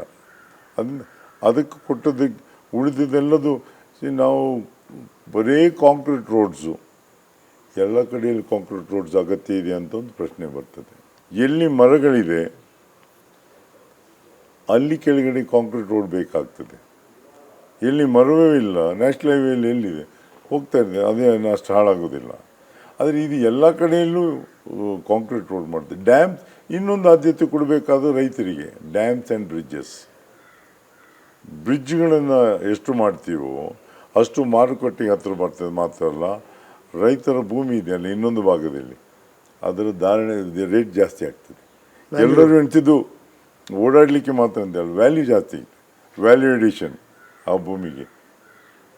ಅದಕ್ಕೋಸ್ಕರ ಕೆಲವು ಈ ಒಂದು ಭಾಗದಲ್ಲಿ ನಷ್ಟ ಆಯಿತು ಅಂತ ಹೇಳಿ ಸರ್ಕಾರದ ಹೆಚ್ಚು ಖರ್ಚು ಮಾಡಿತ್ತು ಅಂತ ಇರ್ಬೋದು. ಬಟ್ ಉಳಿದದ್ದನ್ನು ಹೋಲಿಕೆ ಮಾಡಿದಾಗ ಪ್ರಾಬ್ಲಮ್ 55,000 crores ಅದನ್ನು ಇನ್ನೊಂದು ಎಲ್ಲಿಯಾದರೂ ಹೊಂದಾಣಿಕೆಯನ್ನು ಮಾಡಬೇಕಾಗಿ ಸ್ವಲ್ಪ ಕಮ್ಮಿ, ಡೆವಲಪ್ಮೆಂಟಿಗೆ ಕಮ್ಮಿ ಆಗ್ತದೆ, ಹೊಂದಾಣಿಕೆಯನ್ನು ಮಾಡಿಕೊಳ್ಳೇಬೇಕು, ಇಲ್ಲ ಅಂತ ನಾನು ಹೇಳೋದಿಲ್ಲ. ಬಟ್ ಕೊಡ್ತೇನೆ ಅಂತ ಮುಖ್ಯಮಂತ್ರಿ ಹೇಳಿದ್ರು. ಬಟ್ ಅವರ ಕ್ಯಾಲ್ಕುಲೇಷನ್ ಇಲ್ಲಿ ನಮ್ಗೆ ಗೊತ್ತಿಲ್ಲಲ್ಲ. ಬಟ್ ಈ ನೀವು 98ರಲ್ಲಿ ಜೆ ಎಚ್ ಪಟೇಲ್ರ ಸರ್ಕಾರದಲ್ಲಿ ಸಚಿವರಾಗಿದ್ರಿ. ಆಗ ಈ ದಕ್ಷಿಣ ಕನ್ನಡ ಮತ್ತು ಉಡುಪಿ ವಿಭಜನೆ ಆಯಿತು. ಅದರ ಉದ್ದೇಶ ಈಡೇರ್ತಾ? ಖಂಡಿತ. ಒಂದು ವೇಳೆ ಈಗ ಎಲ್ಲರೂ ಖುಷಿಯಲ್ಲಿದ್ದಾರೆ. ಈಗ 2-3 ಆಸ್ಪೆಕ್ಟ್ ಹೇಳ್ತೇನೆ. ಬೈಂದೂರಿನ ಮೂಲೆ ಜಡ್ಕಲ್ಲಿದೆಯಲ್ಲ, ಅಲ್ಲಿ ನಮಾಜ್ ಬೈಲ್ನ ಜಡ್ಡಿನ ಗೆದ್ದೆಯಿಂದ ಈಗ ಬೆಳಿಗ್ಗೆ ಉಡುಪಿಗೆ ಹೋಗಿ ಕೆಲಸ ಮುಗಿಸ್ಕೊಂಡು ವಾಪಸ್ ಮನೆಗೆ ಬರ್ತಾರೆ. ಇಲ್ಲಿನ ಮಂಗಳೂರಿನಲ್ಲಿ ನಿಲ್ಲಬೇಕಿತ್ತು ಅವರು. ಮತ್ತು ಉಡುಪಿ ಡಿಸ್ಟ್ರಿಕ್ಟ್ ಹೆಡ್ ಕ್ವಾರ್ಟರ್ಸ್ ಆದದ್ದರಿಂದ ಅದು ಡೆವಲಪ್ ಆಯಿತು ಉಡುಪಿ. ಪ್ಲಸ್ ಈಗ 7 ತಾಲೂಕುಗಳಾಯಿತು, ಅಭಿವೃದ್ಧಿ ವೇಗವಾಗಿ ಆಯಿತು. ಆದರೆ ಪೊಲಿಟಿಕಲಿ ಏನು ಲಾಭ ಆಯ್ತು ನಿಮಗೆ? ಪೊಲಿಟಿಕಲಿ ಏನು, ಜನತಾದಳ ಅವಸಾನ ಆಯಿತು ಪೂರ್ತಿಯಾಗಿ.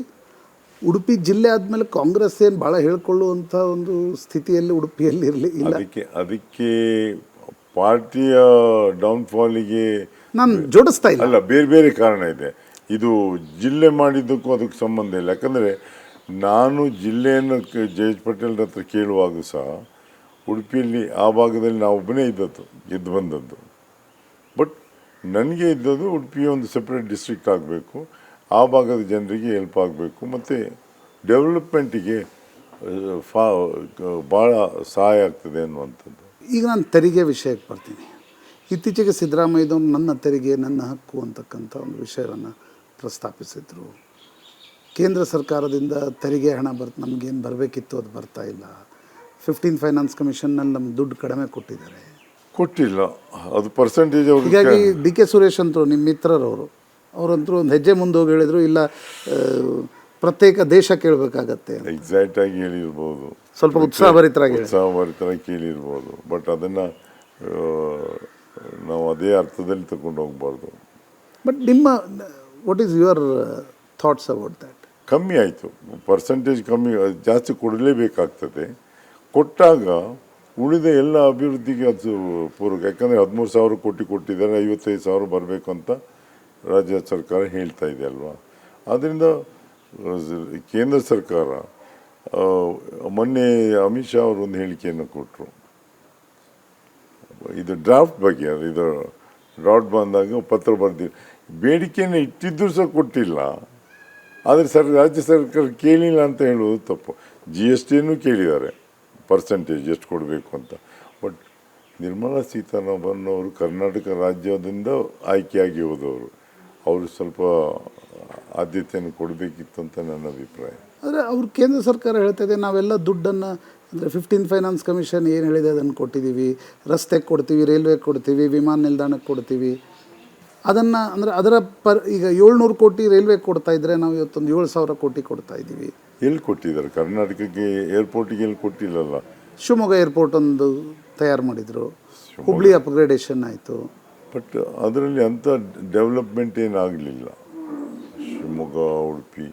ಬಟ್ ಅದನ್ನು ಸ್ಥಳ ಆಯ್ಕೆ ಮಾಡಿದ್ದಿದೆಯಲ್ವ, ಪ್ರಾಬ್ಲಿ ಸ್ವಲ್ಪ 2-3 ಜಿಲ್ಲೆ ಮಧ್ಯೆ ಮಾಡಿದರೆ ಎಲ್ರಿಗೂ ಉಪಯೋಗ, ಸ್ವಲ್ಪ ಎಲ್ರಿಗೂ ಸಹಾಯ ಆಗ್ತದೆ.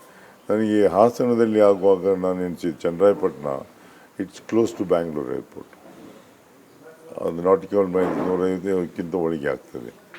ಅದಕ್ಕಿಂತ ಚಿಕ್ಕಮಗಳೂರು ಮತ್ತು ಹಾಸನದ ಮಧ್ಯೆ ಏನಾದ್ರು ಮಾಡಿದರೆ ಟೂರಿಸಮು ಡೆವಲಪ್ ಆಗ್ತಾಯಿದೆ ಚಿಕ್ಕಮಗಳೂರಿಗೆ. ಈ ಚಿಕ್ಕಮಗಳೂರು ಒಂದು ಅದಕ್ಕೊಂದು ಟೂರಿಸಮ್ ಪೊಟೆನ್ಷಿಯಲ್ ಇದೆ, ಬಟ್ ಅದಕ್ಕೆ ತಕ್ಕಂಗೆ ಇನ್ಫ್ರಾಸ್ಟ್ರಕ್ಚರ್ ಇಲ್ಲ. ಇತ್ತೀಚೆಗೆ ನಾನು ಕಂಡಾಗೆ, ನಾನು ಸ್ವಿಟ್ಜರ್ಲ್ಯಾಂಡ್ಗೆ ಹೋದಾಗ ನೋಡಿದ್ದೆ, ಸ್ವಿಟ್ಜರ್ಲ್ಯಾಂಡ್ಗಿಂತ ಚಿಕ್ಕಮಗಳೂರು ಎಷ್ಟೋ ಪ್ರಮಾಣದಲ್ಲಿ ಸುಂದರವಾಗಿದೆ. ಹೋಮ್ ಸ್ಟೇಸ್ ತುಂಬ ಬಂದಿದೆ ಈಗ, ಮತ್ತು ಹೋಟೆಲ್ಸು ಜಾಸ್ತಿ ಆಗ್ತಾ ಇದೆ. ಎಲ್ಲ ನಾನು ನೋಡೋದು ಎಲ್ಲ ಗೌರ್ಮೆಂಟ್ ಇಂಟರ್ವೆನ್ಷನ್ ತುಂಬ ಕಮ್ಮಿ ಆಗಿದೆ. ಆದರೆ ಗೌರ್ಮೆಂಟೇ ಎಲ್ಲದನ್ನು ಪ್ರೈವೇಟೈಸ್ ಮಾಡ್ತಾ ಇದ್ದಾರೆ, ಸೆಂಟ್ರಲ್ ಗೌರ್ಮೆಂಟು ಪ್ರೈವೇಟೈಸ್ ಮಾಡ್ತಾ ಇದ್ದಾರೆ. ಬಟ್ ಇನ್ಫ್ರಾಸ್ಟ್ರಕ್ಚರ್ ವೈಸ್ ನಾನು ಹೇಳ್ತೇನೆ, ಇನ್ಫ್ರಾಸ್ಟ್ರಕ್ಚರ್ ವೈಸು ಈಗ ಅದೇ ಇಲ್ಲಿ ಇನ್ನೊಂದು ಪ್ರಶ್ನೆ ಬಂದಿದೆ. ರಾಷ್ಟ್ರೀಯ ಹೆದ್ದಾರಿ ಬೇಲೂರವರೆಗೆ ಅವರು ಚಿಕ್ಕಮಗಳೂರಿಗೆ ಬಂದು ಬಿಟ್ಟಿದ್ದಾರೆ, ಒಳ್ಳೆಯದಾಗ್ತಾಯಿತ್ತು. ಅದರೊಟ್ಟಿಗೆ ರೈಲ್ವೆ ಸ್ಟೇಷನ್ನು, ಅವತ್ತು ರೈಲ್ವೆ ಸ್ಟೇಷನ್ ಖರ್ಗೆ ಅವರು ಬಂದು ನಾನು MP ಆಗಿದ್ದು ಉದ್ಘಾಟನೆ ಮಾಡಿದರು. ಒಂದು ಬೆಂಗಳೂರಿಂದ ಬಂತು, ಆಮೇಲೆ ಯಾವುದು ಬರಲೇ ಇಲ್ಲ. ಅದನ್ನು ಮುಂದೆ ಕನೆಕ್ಟ್ ಮಾಡಬೇಕು ಅಂತ ನಾವು ಪ್ಲ್ಯಾನ್ ಮಾಡಿತ್ತು. ಈಗ ಪ್ರಾರಂಭ ಆಗಿದೆ ಅಕ್ವಿಷನ್ ಆ್ಯಂಡ್ ವರ್ಕ್. 10 ವರ್ಷದ ನಂತರ ಇಷ್ಟಿಷ್ಟು ವರ್ಷ ತಡ ಆದರೆ ಒಂದು ಡಿಲೇ, ಇನ್ನೊಂದು ಕಾಸ್ಟ್ ಆಫ್ ಕನ್ಸ್ಟ್ರಕ್ಷನ್ ಎಷ್ಟು ಜಾಸ್ತಿ ಆಗ್ಬೋದು ಅಂತ. ಅವತ್ತೇ ಮಾಡಿದರೆ ಲ್ಯಾಂಡಿಂದ ಭೂಮಿ ರೇಟು ಕಮ್ಮಿ ಇರ್ತಾಯಿತ್ತು. ಮತ್ತು ಖರ್ಚು ಕಾಂಟ್ರಾಕ್ಟ್ರಿಗೆ, ಕೆಲವೊಮ್ಮೆ ಅನಿಸ್ತದೆ ಕಾಂಟ್ರಾಕ್ಟ್ರಿಗೋಸ್ಕರ ಕೆಲಸ ಅಂತ, ಕೆಲಸಕ್ಕೋಸ್ಕರ ಕಾಂಟ್ರಾಕ್ಟರ್ ಅಲ್ಲ. ಜಯಪ್ರಕಾಶ್ ಅವರೇ, ನೀವು BJP ಅಂದರೆ ಹಿಂದುಳಿದ ವರ್ಗಗಳ ಆಯೋಗದ ಅಧ್ಯಕ್ಷರಾಗಿ ಟರ್ಮ್ ಮುಗಿದ ತಕ್ಷಣ ಕಾಂಗ್ರೆಸ್ ಬರ್ತೀರಿ ಅನ್ನೋ ಚರ್ಚೆ ಶುರು ಆದಾಗ ಚಿಕ್ಕಮಗಳೂರು ಜಿಲ್ಲೆಯಲ್ಲಿ ಒಂದು ಸ್ವಲ್ಪ ವಿರೋಧ ಕಂಡು ಬರ್ತಾ ಇತ್ತು, ಉಡುಪಿ ಜಿಲ್ಲೆಯಲ್ಲಿ ಕೆಲವರ ವಿರೋಧ ಇತ್ತು, ನೀವು ಪಾರ್ಟಿ ಬಿಟ್ಟು ಹೋಗಿದ್ರಿ ಕಷ್ಟ ಕಾಲದಲ್ಲಿ ಅನ್ನುವಂಥ ಒಂದು ಚರ್ಚೆ ಇತ್ತು. ಮ್ಯಾನೇಜ್ ಮಾಡಿದ್ದೀರಾ? ಅಷ್ಟು ದೊಡ್ಡ ಪ್ರಮಾಣದಲ್ಲಿ ಆಗಲಿಲ್ಲ, ಎಲ್ಲರೂ ಕಡೆಗೆ ಬೇಕು ಅಂತ ಹೇಳಿದ್ರು. ಮತ್ತು ಡಾಕ್ಟರ್ ಅಂಶುಮಂತ್ ಮತ್ತು ಸುಧೀರ್ ಅವರು ಒಂದು ಸಲ ಪಕ್ಷದ ಮುಖಂಡರು ತೀರ್ಮಾನ ಮಾಡಿದ ಮೇಲೆ ಸ್ಟ್ರೇಟು ಎಕ್ಸೆಪ್ಟ್ ಮಾಡಿ ನನ್ನೊಟ್ಟಿಗೆ ಫೀಲ್ಡಿಗೆ ಬಂದುಬಿಟ್ರು. ಅದರಿಂದ ಆ ಪ್ರಾಬ್ಲಮೇ ಇರಲಿಲ್ಲ. ಮೊನ್ನೆ ಹಾಲಾಡಿ ಶ್ರೀನಿವಾಸ್ ಶೆಟ್ಟರು ಮನೆಗೆ ಹೋಗಿದ್ದೆ. ಅವರು ಸಾಧಾರಣ ರಾಜಕಾರಣದಿಂದ ಸ್ವಲ್ಪ ದೂರ ಇದ್ದಾರಲ್ಲ, ಅವರ ಮಧ್ಯೆ ಏನು ಸ್ಪರ್ಧೆ ಇಲ್ಲಲ್ಲ. ಈಗ ಹೋಗಿ ರಿಕ್ವೆಸ್ಟ್ ಮಾಡಲಿಕ್ಕೆ ಹೋಗಿದ್ದೆ ಅವ್ರಿಗೆ ಸಪೋರ್ಟ್. ಏನಂದ್ರೆ ಅವರು ಶ್ರೀನಿವಾಸ್ ಪೂಜಾರಿ ಅವರು ಮೊದಲು ಹೋಗಿದ್ದರು. ಅವರು ನಾನು ಅವ್ರ ಹತ್ರನೂ ಹೇಳಿದೆ, ನಾನು ಈ ಚುನಾವಣೆಯಲ್ಲಿ ಯಾರಿಗೂ ಕೆಲಸ ಮಾಡೋದಿಲ್ಲ ಅಂತ ಹೇಳಿದರು. ಉಡುಪಿ ಜಿಲ್ಲೆಗೆ ಸೀಮಿತವಾಗಿ ನೋಡಿದಾಗ ಕಳೆದ 3-4 ವರ್ಷಗಳಲ್ಲಿ ನಾವು ನೋಡಿದ್ವಿ, ಹಿಜಾಬ್ ಅಲ್ಲೇ ಚರ್ಚೆ ಚಾಲೂ ಆಯಿತು. ಮೊನ್ನೆ ಉಡುಪಿಯಲ್ಲಿ ವಿದ್ಯಾರ್ಥಿನಿಯರ ಹಾಸ್ಟೆಲ್ನ ಪ್ರಕರಣ, ಅದು ದೊಡ್ಡ ಮಟ್ಟದಲ್ಲಿ ಚರ್ಚೆ ಆಯಿತು. ಕಾನೂನಿನ ಅಡಿಯಲ್ಲಿ ಯಾರೇ ತಪ್ಪು ಮಾಡಿದರೂ ಸಹ ಕಾನೂನು ಕ್ರಮವನ್ನು ತಗೊಳ್ಬೇಕನ್ನುವಂಥದ್ದು ನನ್ನ ಅಭಿಪ್ರಾಯ. ಅದು ಕೋರ್ಟ್ನಲ್ಲಿರೋದ್ರಿಂದ ಅದಕ್ಕೆ ನಾವು ಉತ್ತರವನ್ನು ಹೇಳಿದೆ, ಕೋರ್ಟಿಗೆ ಬಿಟ್ಬಿಡುವ, let it be decided by the court ಅಂತ. ದೇವೇಗೌಡ, ಕೊನೆ ಪ್ರಶ್ನೆ ಕೇಳ್ತೀನಿ. ನೀವು ಸಂಸದರಾಗಿ ಆಯ್ಕೆ ಆದರೆ ಉಡುಪಿ ಚಿಕ್ಕಮಗಳೂರಿನ ಬೇರೆ ಮ್ಯಾಪಿಗೆ ಒಯ್ಯಲಿಕ್ಕೆ ಏನು ಮಾಡ್ತೀರಿ? 5 ವಿಷಯ ಹೇಳೋದಾದ್ರೆ. ಫಸ್ಟು ಎಜುಕೇಷನ್ ಇನ್ ಹೆಲ್ತ್ ಬಗ್ಗೆ ಕಾನ್ಸಂಟ್ರೇಟ್ ಮಾಡ್ತೇನೆ ನಾನು. ಯಾಕಂದರೆ ದೊಡ್ಡ ದೊಡ್ಡ ಆಸ್ಪತ್ರೆಗಳಿವೆ, ಆದರೆ ಕಾಸ್ಟ್ ಆಫ್ ಹೆಲ್ತ್ ಟ್ರೀಟ್ಮೆಂಟ್ ಇದು ಅದು ಮ್ಯಾನಿಫೋಲ್ಡ್ ಆಗಿದೆ. ಮ್ಯಾನಿಫೋಲ್ಡ್ ಆಗಿದೆ. ನಾವು ಇದನ್ನು ಫೈನಾನ್ಸ್ ಕಮಿಷನ್ನಲ್ಲಿದ್ದ ನಾನು ಮೆಂಬರ್ ಆಗಿದೆ ಫೈನಾನ್ಸ್ ಕಮಿಟಿಯಲ್ಲಿ, ಮುರಳೀಮನೋಹರ್ ಜೋಶಿ ಅದನ್ನು ಚರ್ಚೆ ಮಾಡಿತ್ತು. ಜೆನೆರಿಕ್ ಮೆಡಿಸಿನ್ ಬಗ್ಗೆ ಆಗ ಶುರುವಾದದ್ದು. ಜಾವಡೇಕರ್ ಇದ್ದರು. ನಾವು ಒಂದು ಮೆಡಿಸಿನಿಗೆ 6,000 ಆದರೆ ಕ್ಯಾನ್ಸರ್ ಇದು, ಇನ್ನೊಂದಕ್ಕೆ 15,000, 1.5 ಲಕ್ಷದವರೆಗೆ. ಹಾಗಾದರೆ ಒಂದೊಂದು ಕಂಪನಿದು ಒಂದೊಂದು ರೇಟ್ ಆ ರೀತಿ ಆಗೋದಾದರೆ ಕಾಮನ್ ಮ್ಯಾನ್ ಹೇಗೆ, ಹೌ ಕ್ಯಾನ್ ಎಫೋರ್ಡ್ ಅಂತ ಪ್ರಶ್ನೆ. ನಾನು ಅದಕ್ಕೆ ಕೆಲವು ಕಡೆಯಲ್ಲಿ ಹೇಳಿದ್ದೇನೆ. ಒಂದು ಆಸ್ಪತ್ರೆಯ ಇದಿದೆಯಲ್ಲ ಬಿಲ್ಲಿಂಗ್ ಕೌಂಟ್ರು, ಅದರ ಬದಿಯಲ್ಲಿ ಒಂದು ಎಮರ್ಜೆನ್ಸಿ ವಾರ್ಡ್ ಇರಬೇಕಾಗ್ತದೆ. ಯಾಕಂದರೆ ಬಿಲ್ ನೋಡಿದ ಕೂಡಲೇ ಪೇಟ್ ಆಗಿ ಬರೋ ಪರಿಸ್ಥಿತಿ. ಅದಕ್ಕೋಸ್ಕರ ಹೆಲ್ತು ಎಜುಕೇಷನ್ ಬಗ್ಗೆ ಹೆಚ್ಚು ಗಮನವನ್ನು ಹರಿಸಬೇಕು. ಸರ್ಕಾರಿ ಮೆಡಿಕಲ್ ಕಾಲೇಜು ಹಾಸ್ಪಿಟಲ್ ಬಂದಾಗ ಸ್ವಲ್ಪ ಅಲ್ಲಿ ಫ್ರೀ ಟ್ರೀಟ್ಮೆಂಟ್ ಕೊಡಲಿಕ್ಕೆ ಸಾಧ್ಯ. ಆದರೆ ಆಯುಷ್ಮಾನ್ ಇದೆ, ಆಯುಷ್ಮಾನಿಂದ ದೊಡ್ಡ ತೊಂದರೆ ಏನು ಗೊತ್ತುಂಟ? ಆಯುಷ್ಮಾನು ಗೌರ್ಮೆಂಟ್ ಹಾಸ್ಪಿಟ್ಲಿಗೆ ಹೋಗಬೇಕು, ಗೌರ್ಮೆಂಟ್ ಹಾಸ್ಪಿಟ್ಲಿಗೆ ಅಲ್ಲಿ ಟ್ರೀಟ್ಮೆಂಟ್ ಮಾಡೋದಿಲ್ಲ ಅಂತ ಸರ್ಟಿಫಿಕೇಟ್ ಆದರೆ ಎಮರ್ಜೆನ್ಸಿ ಇದ್ರೆ ಅವನಿಗೆ ಗೊತ್ತಿರೋದೇ ಇಲ್ಲ. ಕಾನೂನು ಎಲ್ರಿಗೂ ಗೊತ್ತಿರಬೇಕಂತ ಇದೆ, ಬಟ್ ಎಲ್ರಿಗೆ ಹೇಗೆ ಗೊತ್ತಿದೆ? ಅವನು ಸೀದಾ ಆಸ್ಪತ್ರೆಗೆ ಹೋಗ್ತಾನೆ, ಆಸ್ಪತ್ರೆಗೆ ಹೇಳಿದ ಸರ್ಜರಿ ಮಾಡ್ತಾರೆ. ಅವನ ಪರಿಸ್ಥಿತಿ ಬಿಲ್, ನಮಗೆ ಕೆಲಸ ಇದೆ ಆಸ್ಪತ್ರೆಯವ್ರ ಸಂಪರ್ಕ ಮಾಡಿ ಬಿಲ್ ಕಮ್ಮಿ ಮಾಡಿಸಿ ಅಂತ. ಒಂದು ಹೆಲ್ತ್, ಸೆಕೆಂಡ್ ಒನ್ ಎಜುಕೇಷನ್, ಆಮೇಲೆ infrastructure, more dams and bridges. ಈಗ ಏನಾಗ್ತಾ ಇದೆ, check dams, salt water dams ಒಂದು, ಅದು ಆಗಿದೆ ಹೆಚ್ಚು ಕಮ್ಮಿ. ನಾನೇ ಎಕ್ಸ್ಪೆರಿಮೆಂಟ್ ಮಾಡಿದ್ದು ನೀಲವರದಲ್ಲಿ. ಸಿಹಿ ನೀರು ಸಮುದ್ರಕ್ಕೆ ಹೋಗದೇ ಇದ್ದಾಗೆ, ಉಪ್ಪು ನೀರು ಒಳಗೆ ಹೋಗದಿದ್ದಾಗೆ ಅದು ನೀಲವರದಲ್ಲಿ. ಅದಾದಮೇಲೆ ನೆಬಾರ್ಡ್ನವ್ರು ರಿಫೈನೈಸ್ ಮಾಡಲಿಕ್ಕೆ ಶುರು ಮಾಡಿದ್ರು. ಅದಕ್ಕೆ ಅದನ್ನು ಮಾಡಬೇಕು. ಯಾಕಂದರೆ ವರಾಯಿಕ್ಕಿಂತ ಭಾಳ ಮುಖ್ಯ ಆಗ್ತದೆ, ಕಾರಣ ಚೆಕ್ ಡ್ಯಾಮ್ಸೇ ಮುಖ್ಯ ಆಗ್ತದೆ. ವರಾಯಿ ನೀರು ಬಂದಾಗ ಅದಕ್ಕೂ ಪುನಃ ಚೆಕ್ ಡ್ಯಾಮ್ಸ್ ಹಾಕಲೇಬೇಕು. ಕರೆಕ್ಟ್. ಇಲ್ಲದಿದ್ದರೆ ಎಲ್ಲ ಕಡೆಗೂ ನೀರು ಸಿಕ್ಕೋದೇ ಇಲ್ಲ. ಅದು ನಾಲ್ಕನೇದು ಮೀನುಗಾರದಿದೆಯಲ್ಲ, ಫಿಶರ್ಮೆನ್ದು ಭಾಳ ಸಮಸ್ಯೆ ಇದೆ. ಅವ್ರದ್ದು ಒಂದು ದೊಡ್ಡ ಪಟ್ಟಿಯನ್ನು ಕೊಟ್ಟಿದ್ದಾರೆ. ನಾವು ಹಿಂದೆ ಸಿದ್ದರಾಮಯ್ಯನವರು ಮುಖ್ಯಮಂತ್ರಿ ಆಗಿದ್ದಾಗ ಅದಕ್ಕೆ ಅವರು ಡೀಸೆಲ್ ಮೇಲೆ ಸೇಲ್ಸ್ ಟ್ಯಾಕ್ಸನ್ನು ಎಕ್ಸಾಮ್ ಮಾಡಿತ್ತು. ಸಬ್ಸಿಡಿ 35 ಪೈಸೆ ಇದ್ದಿದ್ದು, ಇವತ್ತು ಸಾಧಾರಣ 1 ಲೀಟ್ರ್ ಮೇಲೆ 10 ರೂಪಾಯಿಗೆ ಸಿಗ್ತಾ ಇದೆ. ಅವರಿಗೆ ಬೋಟಿಗೆ ಆಕ್ಸಿಡೆಂಟ್ ಆದಾಗ, ಈಗ ಒಂದು ಮಧ್ಯದಲ್ಲಿ ಏನಾದರೂ ಅದೇ ಒಂದು ಆ್ಯಂಬುಲೆನ್ಸ್ ಥರ ಹೋಗಬೇಕಾಗ್ತದೆ, ಇಮಿಡಿಯೇಟ್ ಅವ್ರನ್ನ ಪಿಕಪ್ ಮಾಡ್ಕೊಂಡು ಬರಲಿಕ್ಕೆ.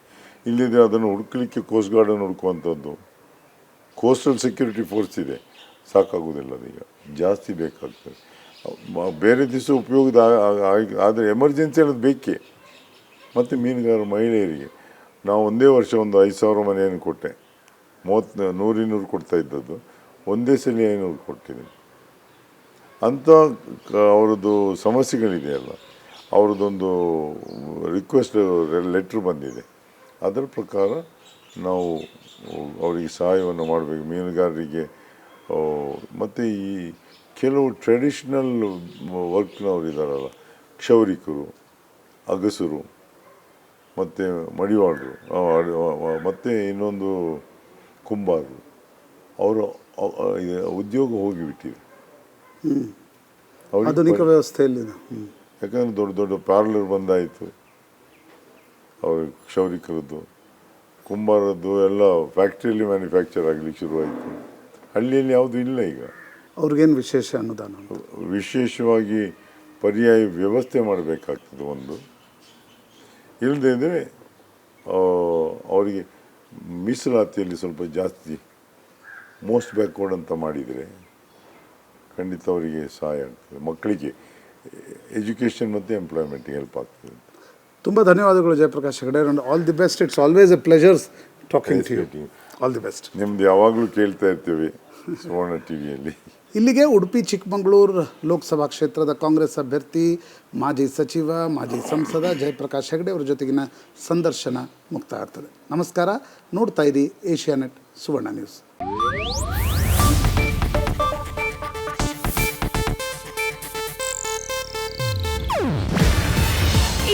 ಏಷ್ಯಾನೆಟ್ ನ್ಯೂಸ್ ನೆಟ್ವರ್ಕ್ ಪ್ರಸ್ತುತಿ. ನೀವು ನೋಡ್ತಿದ್ದೀರಾ ಏಷ್ಯಾನೆಟ್ ಸುವರ್ಣ ನ್ಯೂಸ್.